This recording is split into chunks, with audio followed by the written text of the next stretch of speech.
Saya, Isolnis Tumorang dengan nomor induk mahasiswa 20450 ingin membacakan tentang peralihan hak atas tanah atau primer melalui pembagian hak bersama.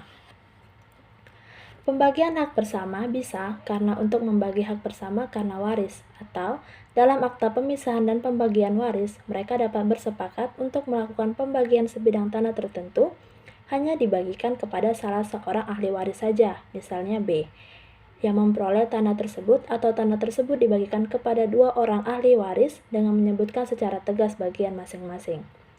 Ahli waris atau para ahli waris yang memperoleh hak atas tanah tersebut bukan berasal dari para ahli waris lainnya, akan tetapi langsung dari pewaris. Demikian sebagaimana dinyatakan dalam pasal 1083 KUH Perdata, perolehan hak tersebut bukan terjadi mulai saat dibuatnya akta tersebut, tetapi terjadi terhitung sejak meninggalnya pewaris. Pemisahan dan pembagian dalam pemilikan bersama yang terikat ini bersifat deklaratif dan mempunyai daya berlaku surut. Jadi, di sini peralihan hak tersebut dari pewaris kepada ahli waris yang memperoleh tanah tersebut, bukan dari para ahli waris kepada ahli waris yang memperoleh hak tanah tersebut. Hal ini mungkin kurang dipahami oleh sebagian pejabat BPN, pejabat yang berkaitan dengan pelaksana pembayaran BPHTB notaris dan PPAT. Berdasarkan pengertian tersebut, maka jika kita lihat dari hakikat pemisahan dan pembagian hak bersama yang berasal dari warisan, maka jelas bahwa pemisahan dan pembagian hak bersama yang berasal dari warisan tersebut bukan merupakan objek pajak BPHTB, karena dalam hal tersebut tidak dapat peralihan hak dari ahli waris yang satu kepada ahli waris yang lainnya.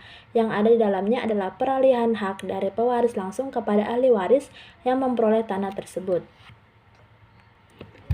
Pembagian hak bersama dengan pembuatan akta pembagian hak bersama. Akta APHB adalah akta yang dibuat untuk melakukan pembagian hak bersama milik beberapa pemegang hak.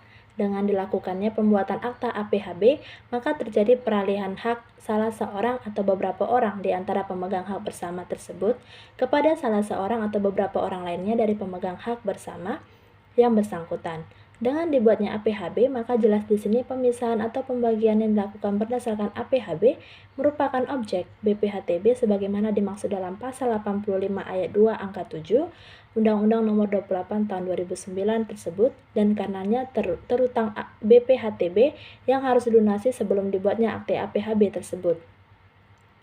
Di dalam perolehan hak karena warisan, pembuatan APHB ini dilakukan jika sertifikat tanah hak bersama tersebut telah dibalik nama ke atas nama semua ahli waris.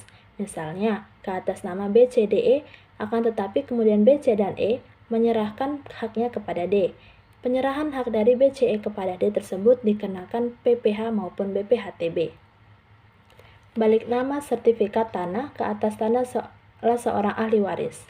Jika ternyata para ahli waris mengkehendaki tanah yang ditinggalkan pewaris tersebut dibagikan kepada salah seorang ahli waris saja, misalnya B, C, D, E sepakat bahwa tanah tersebut akan dibagikan kepada B, maka mereka dapat membuat akta pembagian waris, baik yang dibuat dengan akta notaris maupun akta di bawah tangan.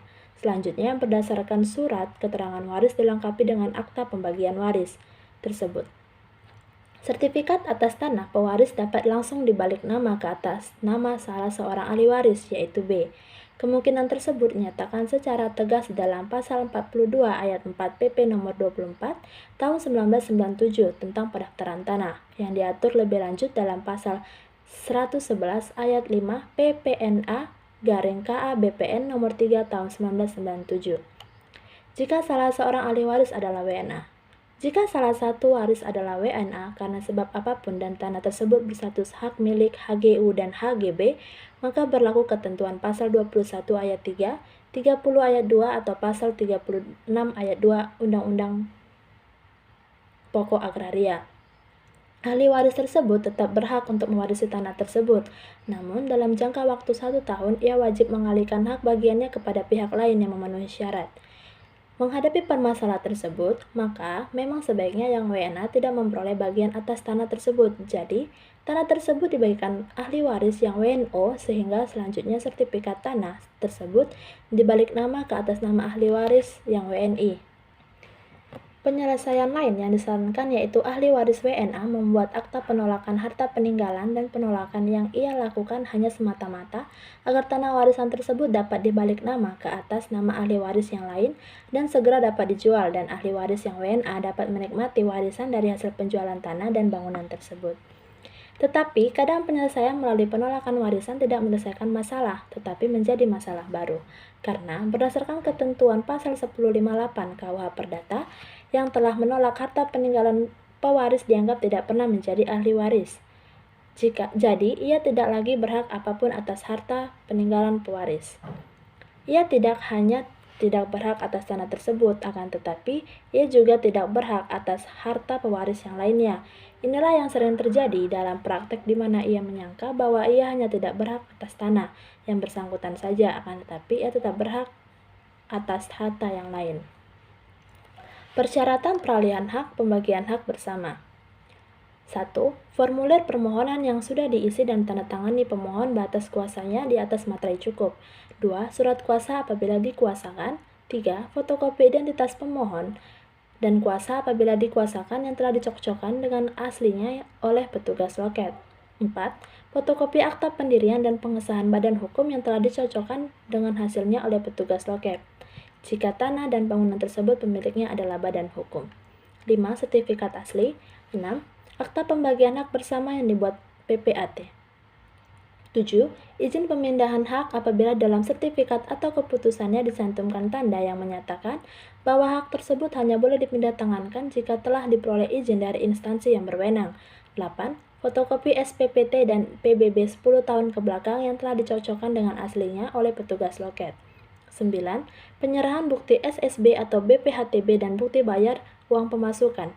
10. Penyerahan bukti SSB atau PPHTB dengan bukti SSP atau PPH yang perolehan tanah lebih dari 60 juta rupiah. 11. Identitas diri jika pemilik perorangan. 12. Luas, letak, dan penggunaan tanah yang dimohon. 13.